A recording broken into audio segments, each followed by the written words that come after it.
Imagine a city where 500,000 people simply disappear underground to escape the brutal winter cold. This isn't science fiction, it's the reality of Montreal, Canada. Beneath this freezing city lies an incredible underground network that keeps life moving, even when snow and ice dominate the streets. And the most surprising part? This massive underground city wasn't designed by engineers or architects. It grew by accident. Welcome to Build Masters, where today we're exploring how Montreal built the world's largest underground city, all without a master plan. Montreal, one of the coldest cities in the world, faces brutal winters, with temperatures often dipping below minus 20 degrees Celsius, and sometimes even reaching minus 30 degrees Celsius. If that wasn't enough, Montreal also faces heavy snowstorms, which can leave the streets completely buried under nearly 2 meters of snow. Imagine the daily challenges for the city's residents who have to deal with the snow, ice, and biting winds for a good part of the year. This climate isn't just uncomfortable, it creates a real infrastructure crisis.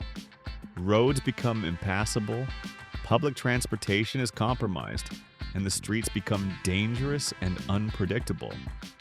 What happens when a city faces such harsh winters? In the case of Montreal, the solution was found in a surprising way, by building an underground city. In 1962, Montreal built its first underground tunnel, a simple solution to connect a new skyscraper to Central Station, allowing people to move more safely and warmly. The tunnel was an immediate success. With the success of this first construction, a question arose. What if other buildings connected in the same way? This first tunnel was the first step in building something much bigger. Expo 67, the World Expo that Montreal hosted, was a crucial moment for the city. To prepare for the event, Montreal was building its new metro system. This project attracted even more attention from private developers, who saw a great opportunity to connect their buildings to the metro system. The result was an expansion of the underground system, with new tunnels being added each year.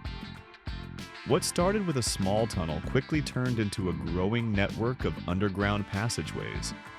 What makes Montreal's underground city unique is that it grew organically. Unlike other cities that planned their underground systems from the beginning, Montreal followed a very different path. There was no master plan.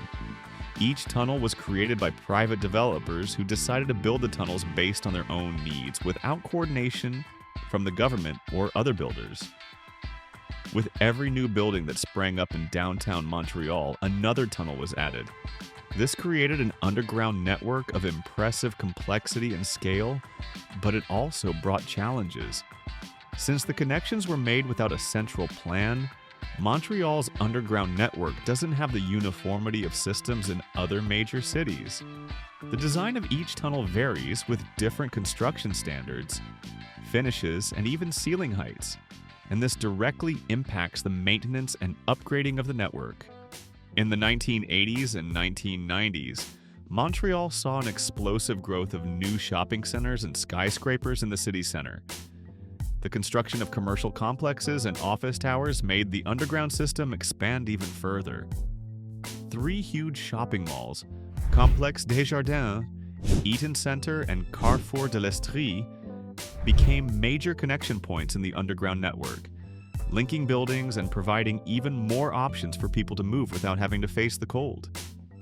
With the construction of over 1,700 interconnected stores and restaurants, the underground network became not just a means of transportation, but a vital commercial and social hub. People could shop, work, go to the bank, and even have fun without ever needing to go out into the freezing streets. This underground network is not only a practical solution for the cold, but it also has a profound economic impact.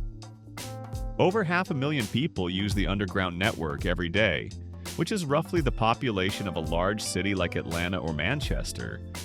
And this has a direct effect on Montreal's economy. Businesses located within the underground network can operate normally during the colder months, when the streets above become dangerous, and many businesses face challenges in keeping their operations running. In addition, the construction of major underground shopping centers generated jobs and boosted tourism.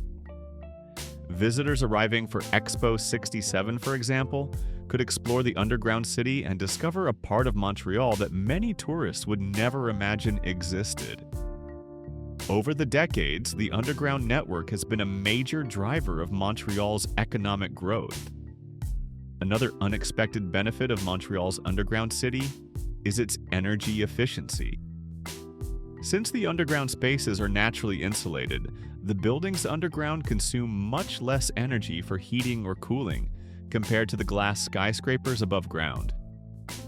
In a country with such harsh winters, this feature has a significant impact on reducing energy costs. However, as beneficial as it is, the underground network also presents major challenges for engineers and authorities in Montreal. The main problem is that the network doesn't have a uniform design. Each section is the responsibility of a different building owner, which means that maintenance and updates need to be coordinated with many different parties involved. This can make any sort of improvement or expansion quite difficult. Some sections of the system are over 50 years old, and while some areas have been modernized, others still retain the original design from the 1960s, creating an interesting contrast within the network itself. Montreal isn't the only city to build an underground network. Toronto has its path system, which was planned from the start in the 1960s, making it more structured and cohesive, though still smaller than Montreal's sprawling underground network. Helsinki, on the other hand, developed its underground space during and after World War II, initially as military bunkers, and today those spaces serve as churches, shopping centers, and even concert halls. But what sets Montreal apart is that its underground city wasn't planned from the outset. It grew slowly and spontaneously, driven by practical needs. Montreal didn't set out to build the world's largest underground city. It simply stumbled upon it. Montreal's underground city is a fascinating example of how necessity can drive innovation, even without a grand master plan. It's the largest underground pedestrian network in the world, a patchwork of tunnels and corridors that connects people and businesses in ways no one ever expected. And the real question is, how many other mega projects around the world started the same way? Unplanned, uncoordinated, but ultimately essential?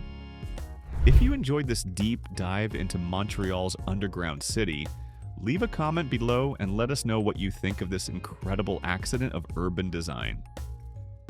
Don't forget to hit the like button, subscribe to Build Masters for more amazing construction feats, and stay tuned for our next video.